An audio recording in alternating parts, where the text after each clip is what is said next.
राष्ट्रपतींच्या अभिभाषणानंतर भारताच्या संसदेमध्ये लोकसभेमध्ये पंतप्रधानांचं भाषण होतं। पण ही परंपरा पंतप्रधान नरेंद्र मोदी यांनी सुरक्षेचं कारण देत मोडीत काढली।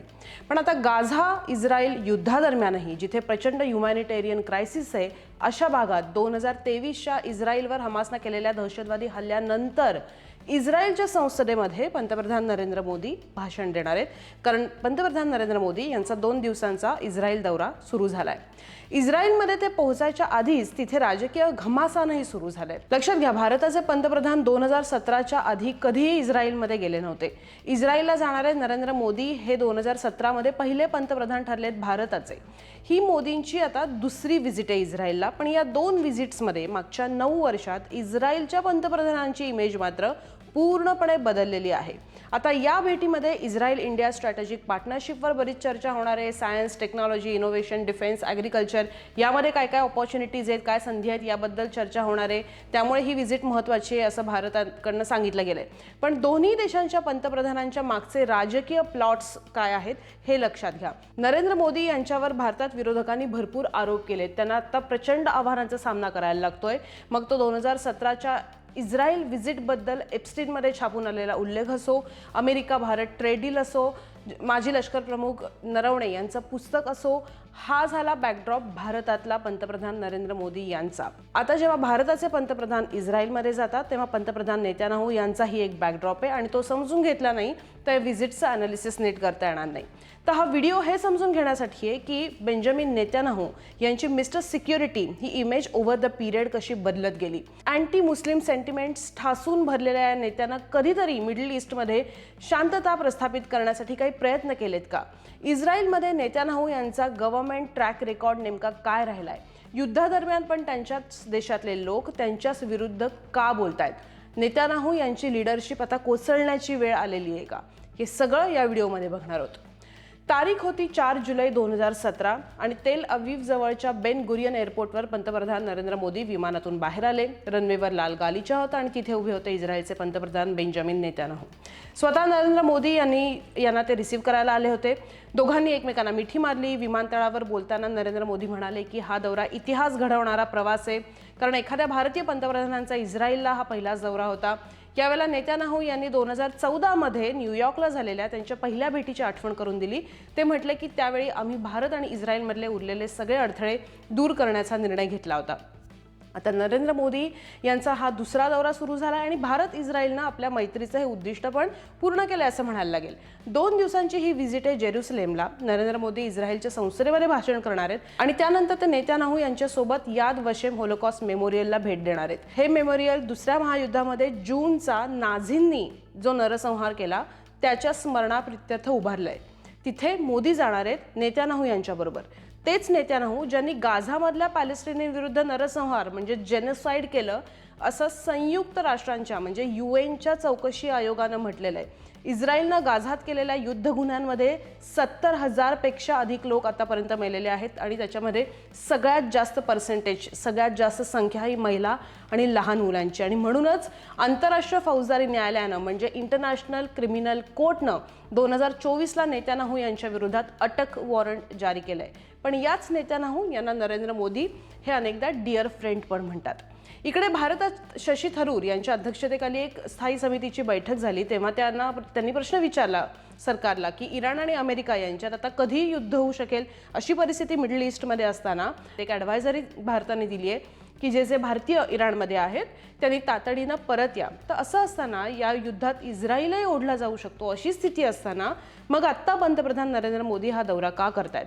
पण त्याबद्दलचं उत्तर देताना फॉरेन मिनिस्ट्रीनं हे सांगितलंय की पंतप्रधानांची सगळी सिक्युरिटी ही जे सगळे सिक्युरिटी आहेत ते चेक्स झालेले आहेत। आता नेत्यानाहू हे असे लीडर आहेत ना ज्यांचा युद्धावर फार विश्वास आहे। स्वतंत्र पॅलेस्टाईनसाठी ना त्यांनी कधी डेमोक्रॅटिक प्रयत्न केले ना त्यांना ते हवंय। 1992ला इस्रायल आणि पॅलेस्टाईनमध्ये जी चर्चा झाली त्याला ऑस्लो करार म्हणतात। मी माझा मागचा एक व्हिडिओ केला होता इस्रायल पॅलेस्टाईन हा सगळा संघर्ष एक्सप्लेन करण्यासाठी। तो व्हिडिओ मी इथे लिंकमध्ये देते तुम्हाला, तो तुम्ही नक्की बघा आणि मग तुम्हाला कळेल की मी कशाबद्दल बोलते आहे किंवा याचं अधिक स्पष्टीकरण तुम्हाला हवं असेल तर तुम्ही हा व्हिडिओ नक्की बघा। थोडक्यात सांगायचं तर हा जो ऑस्लो अकॉर्ड होता, हा जो ऑस्लो करार होता, दोन्ही देश 2 स्टेट सोल्युशनला या करारामध्ये ऑलमोस्ट तयार होते। म्हणजे पॅलेस्टाईन पण एक वेगळा देश पाहिजे, इस्रायल पण एक वेगळा देश पाहिजे। नेतान्याहू तेव्हा सुद्धा या कराराच्या विरोधात होते. त्यांनी पीस टॉक्स मला कधीही सपोर्ट केला नाही. 1996 मध्ये जेव्हा ते पंतप्रधान झाले त्यानंतर सुद्धा त्यांनी अनेकदा हा ऑस्लो करार तोडण्याचा प्रयत्न केला. 2009 मध्ये पंतप्रधानपदी पुन्हा आल्यानंतर नेतान्याहू यांनी फायनली 2 स्टेट सोल्युशन पॉसिबल आहे असं पहिल्यांदा म्हणलं की हो पॉसिबल आहे पॅलेस्टाईन वेगळा देश तयार होणं. पण हा जो पण होता नेतान्याहू यांचा हाच घातक होता. कारण हे 2 स्टेट्स बनवायला म्हणजे पॅलेस्टाईन वेगळा देश म्हणून त्याला मान्यता द्यायला त्यांनी ज्या कंडिशन्स घातल्या त्या आता बघा. त्या काय होत्या तर पॅलेस्टाईनना army, rockets, missiles, control over its own air space यातलं काही ठेवायचं नाही. म्हणजे देश तयार करायचा पण आर्मी ठेवायची नाही, मिसाईल्स ठेवायचे नाहीत, रॉकेट्स ठेवायची नाहीत, इतर देशांबरोबर मिलिटरी ट्रिटी करायची नाही कुठली. जेरुसलेम हे पूर्णपणे इस्रायलचं असणार आहे.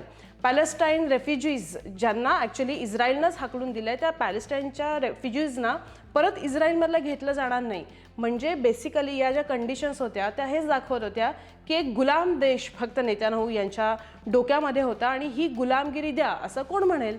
पॅलेस्टाईनचा भूभाग कसा कमी कमी होत गेला ओव्हर द पिरियड हे मी तुम्हाला माझ्या आधीच्या व्हिडिओमध्ये पण दाखवलं आहे. म्हणजेच नेतान्याहूला कधीही असं वाटत नव्हतं की पॅलेस्टाईन हा एक वेगळा देश बनावा. हे तेच म्हणतायचं होता कारण UN त्यांनीच मॅप फडकवले. त्यांनीच मॅप फडकून हे सांगितलं की मिडल ईस्टमध्ये पॅलेस्टाईनला काही जागा नाही. मग ते लँडवर असणाऱ्या पॅलेस्टाईन्सचं काय करायचं. वेस्ट बँकसारखा भाग जिथे तर हमासचा प्रॉब्लेम पण नाही आहे तिथे इस्रायलनं पॅलेस्टिनियन्सबरोबर काय हॉरिबल वागणूक दिली आहे हे स्वतः मोसाद चीफ म्हणतात. तर अशा या नेतान्याहू यांनी 2009 पासून किंबहुना त्याच्याही खूप आधीपासूनच स्वतःची एक मिस्टर सिक्युरिटी अशी एक इमेज तयार केली. म्हणजे काय की मी मसीहा आहे, मी तुमचं सगळ्यांचं संरक्षण करू शकतो, माझ्या हातात फक्त सगळ्या गोष्टी द्या, काही झालं तरी मी तुम्हाला काही होऊन देणार नाही. पण ही इमेज डगमगायला सुरुवात झाली. इस्रायलमध्ये अँटी नेतान्याहू सेंटिमेंट आता वाढायला सुरुवात झालेली आहे. Netanyahu must resign, Netanyahu must go movement ही सुरू झालेली आहे. इस्रायलच्या सगळ्यात जुन्या मीडिया हाऊसमध्ये सुद्धा नेतान्याहू यांना प्रश्न विचारले जात आहेत. डेली बेसिसवर त्यांना जाण्यासाठी सांगितलं जात आहे आणि हे फक्त मीडियातनं होत नाही आहे. ॲक्च्युली हे लोकांमधनं होतं आहे. लोकांचा पोल घेतला गेला, हा सर्वे घेतला गेला आणि तो जो आकडा आला आहे तो मोठा आकडा आहे. जवळपास 55-60% जास्त लोकांना आता इस्रायलमधल्या लोकांना असं वाटतंय की नेतान्याहू यांनी आता पंतप्रधानपदी राहिलं नाही पाहिजे. हे युद्ध संपल्यानंतर त्यांनी सॉरी म्हणावं आणि निघून जावं. स्वतःला सत्तेत ठेवण्यासाठी एवढ्या ट्रिक्स, मस्त मस्त जाहिराती, स्वतःची अशी एकदम स्ट्रॉंग मॅन पब्लिक इमेज करूनही असं का झालं. का असं लोक म्हणतात नेतान्याहू यांना की त्यांनी सिक्युरिटीच्या नावाखाली लोकांना डिवाइड केलं.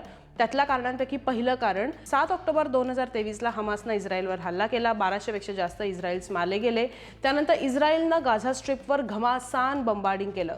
जवळपास 33 पॅलेस्टिनियन्स मारले गेले. हा हल्ला इस्रायलवर झाला, इस्रायलचे लोक मेले. तेव्हापासूनच खरं तर मिस्टर सिक्युरिटी इमेजला त्यांच्यात तडा जायला सुरुवात झाली होती.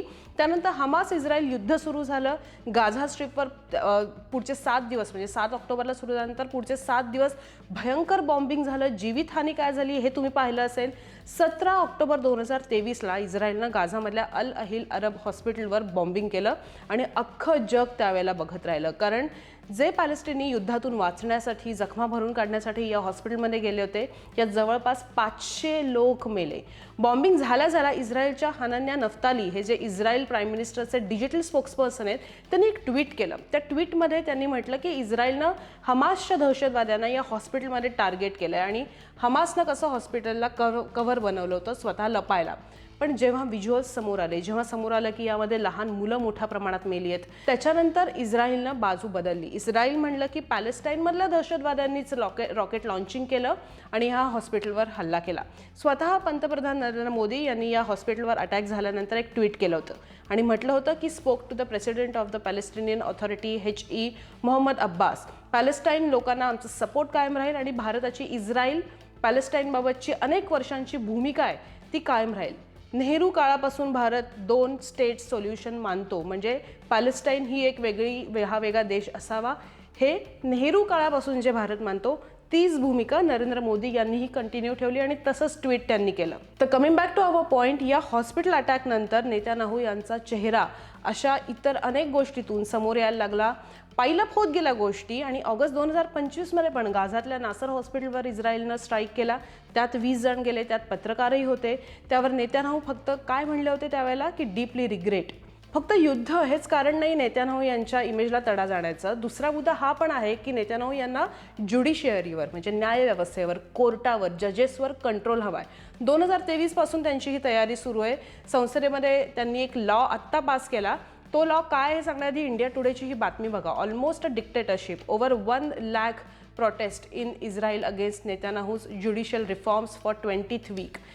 प्रचंड मोठ्या प्रमाणात प्रोटेस्ट झाले इस्रायलमध्ये नेत्यानाहू यांच्या या ज्युडिशियरीवर कंट्रोल आणण्याच्या डिसिजनमध्ये.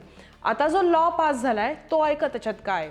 त्याचा उद्देश असा आहे की कोर्टाला कमी अधिकार, सरकारला जास्त अधिकार. सरकारच्या निर्णयांवर न्यायालय काहीही करू शकणार नाही. न्यायाधीशांची निवड करणाऱ्या समितीमध्ये सरकार असणार म्हणजे नेत्यानाहू असणार. म्हणजे ते जजेस ठरवणार की कोण बसायचं तिथे.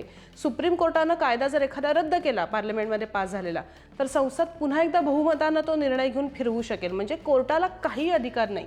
एकदा न्याय सरकारच्या हातात आला की काय पाहिजे अजून. तिसरी गोष्ट म्हणजे नेत्यानाहू यांच्यावर करप्शन चार्जेस आहेत. श्रीमंत बिझनेसमन्सकडून गिफ्ट्स घेऊन त्या बिझनेसमनला फेवरेबल प्रो बिझनेसमन पॉलिसी बनवल्याचे आरोप आहेत. क्रिमिनल चार्जेस बकायदा त्यांच्यावर आहेत. कोर्टात ट्रायल होत आहेत. असं असूनही पंतप्रधानपदी राहणारा पहिला पंतप्रधान असं एक अनोखं रेकॉर्ड नेत्यानाहू यांच्या नावावर आहे. एवढंच नाही तर प्रेस फ्रीडम, मीडिया बघा, प्रेस फ्रीडम इंडेक्स बघा तिकडचा. 2022 पासून मीडियावरचा कंट्रोल तर आणखीनच वाढवला गेला आहे. प्रेस फ्रीडम इंडेक्स 2022 ते 25 हा 86 वरून 112 खाली आला. एकूण 180 देश असतात आणि त्यामध्ये आता इस्रायलचा नंबर 112 लागतो. तसा तो भारताचा 180 देशांपैकी 151 लागतो. इस्रायलनं फॉरेन इंडिपेंडंट मीडियासाठी सुद्धा गाझा ॲक्सेस पूर्णपणे बंद केला आहे. म्हणजे गाझामध्ये काय होतंय याचं रिपोर्टिंग हे पूर्णपणे हळूहळू इस्रायल आपल्या हातात घेत आहे. चौथी महत्त्वाची गोष्ट म्हणजे इस्रायल मिलिटरी आणि नेत्यानाहू यांच्यातले संबंध मागच्या काही महिन्यांमध्ये ताणले गेलेले आहेत. 2025ची ही बातमी बघा. लष्कर प्रमुख लेफ्टनंट जनरल ER झामीर यांनी गाझा शहरावर ताबा मिळवण्याच्या योजनेला सुरुवातीला विरोध केला. त्यानंतरही त्यांनी सरकारचं ऐकलं, म्हणजे त्यांना ऐकायलाच लागलं असेल. राखीव सैनिकांना थकवा येईल आणि या हल्ल्यामुळे इस्रायली बंधकांच्या जीवाला धोका निर्माण होईल अशी झामीर यांनी चिंता व्यक्त केली होती. पण ही चिंता लष्कर प्रमुखांनी व्यक्त करून सुद्धा सरकारनं त्यांना हवं तेच रेटलं. लष्कर प्रमुखांचं ऐकलं नाही. म्हणजे तुम्हाला कळतंय की मीडिया, आर्मी, ज्युडिशरी आणि कॉमन सिटिझन सगळ्यांना हा कंट्रोल जाणवायला लागलाय. सगळे या बाबतीत बोलायला लागलेत कुठल्या ना कुठल्या पातळीवर. म्हणूनच तर पोलचे आकडे सुद्धा आता निगेटिव्ह यायला लागलेत. आता राहिला प्रश्न इस्रायल आणि अरब देशांचं नातं मिडल ईस्टमध्ये कसं आहे. कारण इस्रायलला असं वाटतं की प्रो पॅलेस्टाईन मूव्हमेंट जी आहे ती तेव्हाच नेस्तनाभूत करता येईल जेव्हा अरब जे इतर देश आहेत त्यांच्याबरोबर खूप चांगला व्यापार इस्रायल सुरू करेल. पण खरंच तशी परिस्थिती आहे का. तर एका शब्दात सांगायचं तर हे व्यावहारिक नातं आहे पण खूप तणावाचं पण नातं आहे. कारण सौदी अरेबिया, कतार आणि UAE सारखे देश गाझाच्या पुनर्बांधणीसाठी $7 अब्ज मदत करायला इस्रायलबरोबर काम करायला तयार आहेत. इराणच्या धोक्यामुळे अनेक अरब देशांनी इस्रायलला गुप्तचर माहिती देऊन पडद्यामागून मदत सुरू ठेवली आहे. पण सौदी अरेबियानं स्पष्ट केलं की जोपर्यंत स्वतंत्र पॅलेस्टाईन देश बनवण्याबाबत काही ठोस निर्णय होत नाही तोपर्यंत इस्रायलशी अधिकृत माहिती म्हणजे ही नॉर्मलायझेशन प्रोसेस होणार नाही. आणि गाझामध्ये ज्या पद्धतीने जेनोसाइड होत आहे किंवा झालं आहे त्यामुळे अरब देशातली 90% जास्त जनता ही आता इस्रायलच्या विरोधात आहे. त्यामुळे तिथल्या सरकारला इस्रायलवर टीका करण्यासाठी खूप मोठा दबाव आहे. सांगायचा मुद्दा नेत्यानाहू यांची जी सततची भाषा आहे अनेक वर्षांपासूनची, गाझाला मिटवून टाका, पॅलेस्टाईनला मिटवून टाका, मॅपमध्ये काढून टाका, ही मिटवण्याची भाषा अजूनही काहीही बदलू शकत नाहीये तिकडचं वातावरण. डेमोक्रेटिक टॉक्सला पूर्णपणे चिरडून टाकलेल्या नेत्यानाहू यांच्या समोर आता पंतप्रधान नरेंद्र मोदी संसदेत काय भाषण करतात हे त्यामुळे पाहणं महत्त्वाचं ठरणार आहे. हा व्हिडिओ आवडला असेल तर आपल्या व्हिडिओची लिंक शेअर करा आणि प्लीज आपलं चॅनल सबस्क्राईबही करा. कारण अनेक व्ह्युअर्स असे आहेत जे आपलं चॅनल रेग्युलरली बघतात, थँक्यू, पण सबस्क्राईब करत नाहीत. असं का? तर सबस्क्राईबही आपलं चॅनल करा. तुमच्या सपोर्टसाठी धन्यवाद.